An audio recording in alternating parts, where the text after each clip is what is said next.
Adinata. Saya dari Prodi Ilmu Komunikasi. Saya ketua kelompok 7.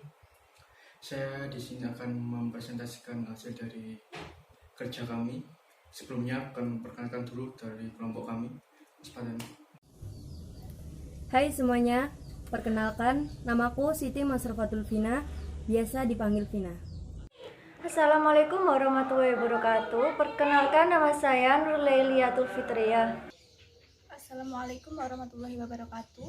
Perkenalkan nama saya Mahirul Hidayah dari kelompok 7. Assalamualaikum warahmatullahi wabarakatuh. Perkenalkan nama saya Sania Lanti. Saya dari Prodi Ilmu Komunikasi. Assalamualaikum warahmatullahi wabarakatuh. Perkenalkan nama saya Yudi Wahyulia Chandra, Prodi Ilmu Komunikasi dari kelompok 7.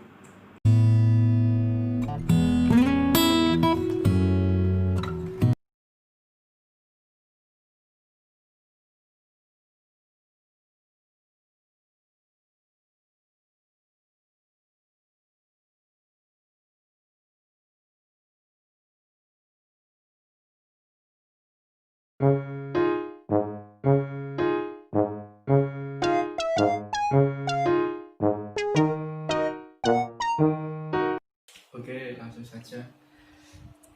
Saya akan menjelaskan tentang pengertian dan latar belakang munculnya antropologi terapan.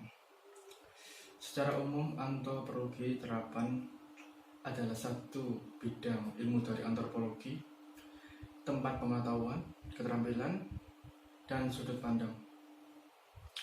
Ilmu antropologi digunakan untuk menolong, mencari solusi dari masalah-masalah praktis kemanusiaan dan memfasilitasi pembangunan. Antropologi terapan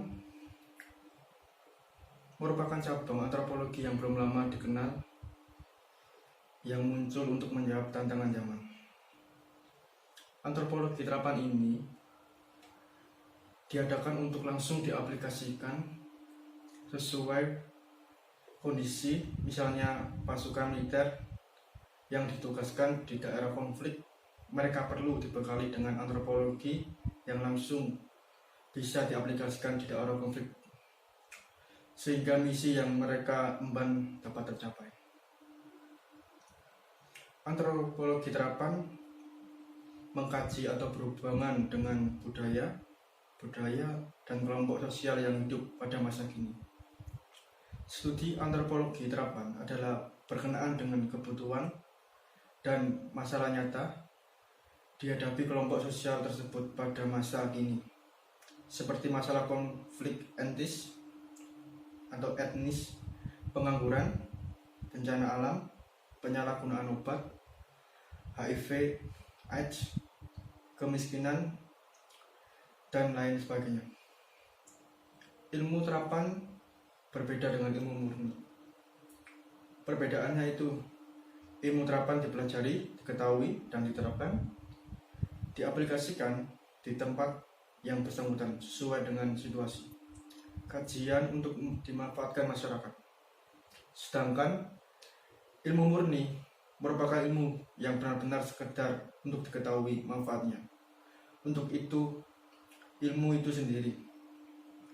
Sudah, ini penjelasan dari saya tentang pengertian dan latar belakang munculnya antropologi terapan.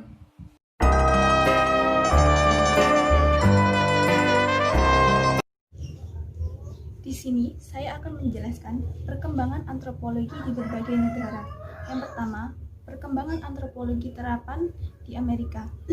Antropologi terapan pertama kali dipergunakan dalam upaya memperbaiki suku bangsa Indian. Hal ini ditandai oleh adanya beberapa perkumpulan dan organisasi swasta yang dibiayai oleh beberapa orang kaya, yang tujuannya untuk meningkatkan kesejahteraan hidup orang India Amerika. Yang kedua, perkembangan antropologi di Eropa Barat. Negara seperti Inggris, Prancis, Belgia, Belanda, Spanyol, Jerman, Italia yang merupakan negara penjajah bangsa di Asia Afrika. Hal ini ditandai dengan adanya perubahan sikap dan kebijaksanaan mereka terhadap negara yang mereka jajah. Yang ketiga, perkembangan antropologi terapan di Indonesia ditandai dengan adanya estate politik.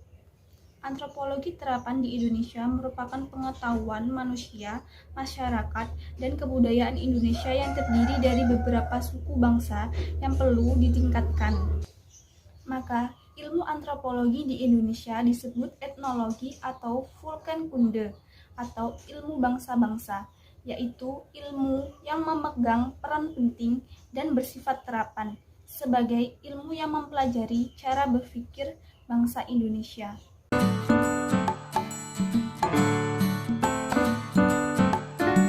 Perkenalkan, nama saya Yudi. Di sini saya akan menjelaskan etika dalam antropologi terapan. Etika dalam antropologi terapan terdiri dari 3 poin, yaitu yang pertama, etika dalam antropologi terapan merupakan hal yang rumit dan menjadi bahan perdebatan ramai. Pada tahun 1946, Perkumpulan Antropologi Terapan membentuk suatu panitia mengenai soal etika untuk menyusun kode tertentu yang akan menjadi pedoman bagi para ahli yang menerapkan antropologi. Yang kedua, kode ini merinci kewajiban ahli antropologi terapan terhadap orang-orang yang terlibat dalam pekerjaan. Kode tersebut selanjutnya menentukan bahwa ahli antropologi terapan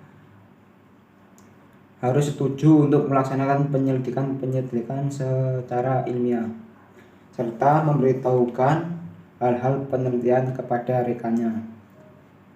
Poin yang ketiga, kode etika utama yang disahkan oleh perkumpulan pada tahun 1948 adalah apakah suatu proyek perubahan yang direncanakan sungguh-sungguh akan bermanfaat bagi penduduk sasaran.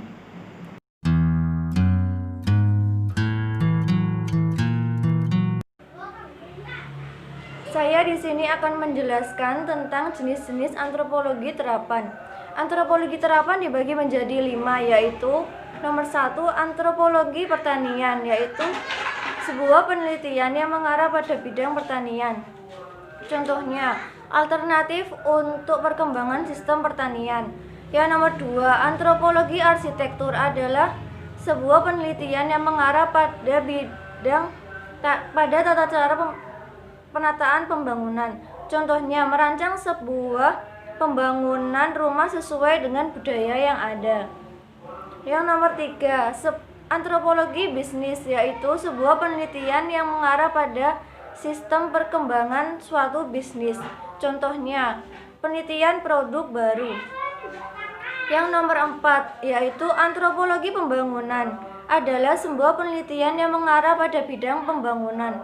Contohnya, pembangunan ekonomi pada suatu daerah tertentu. Antropologi pendidikan adalah sebuah penelitian yang mengarah pada bidang pendidikan. Contohnya, penelitian pada mahasiswa baru.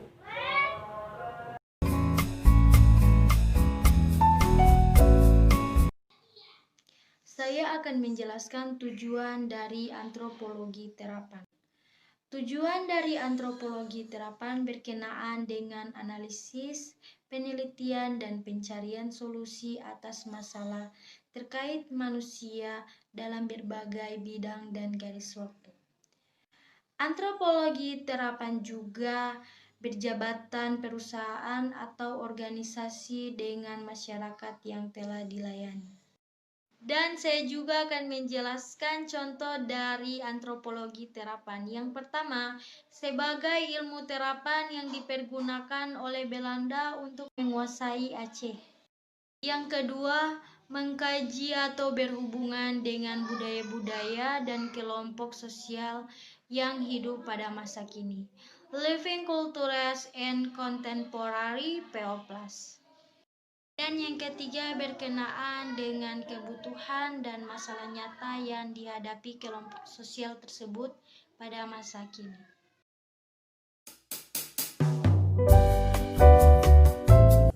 Oke, di sini aku akan menarik kesimpulan tentang apa yang kita ulas dari tadi tentang antropologi terapan. Jadi, antropologi terapan adalah bidang baru dalam ilmu antropologi yang penerapannya itu langsung diaplikasikan ke situasi dan kondisi. Kemudian antropologi terapan ini juga digunakan untuk mempelajari masalah-masalah masyarakat yang kekinian berdasarkan dengan teori yang ada pada antropologi murni. Seperti contoh, seperti masalah pada perbedaan etnis, pengangguran, kemiskinan, dan segala macam konflik yang ada pada masyarakat. Selain itu, antropologi terapan juga sangatlah penting jika kita melihat perkembangan masyarakat kita yang semakin lama semakin modern.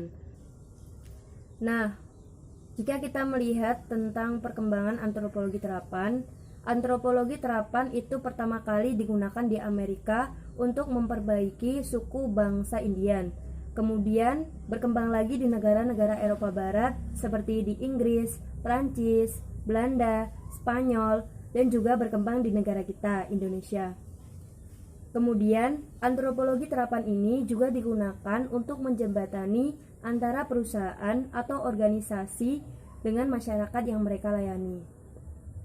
Oke, mungkin itu kesimpulan yang dapat kita tarik tentang antropologi terapan. Jika ada kesalahan kata dalam penyampaian, kami mohon maaf, dan terima kasih buat kalian telah menonton video kita dari kelompok 7. Semoga video ini bermanfaat dan kita sama-sama belajar. Cukup sekian. Wassalamualaikum warahmatullahi wabarakatuh.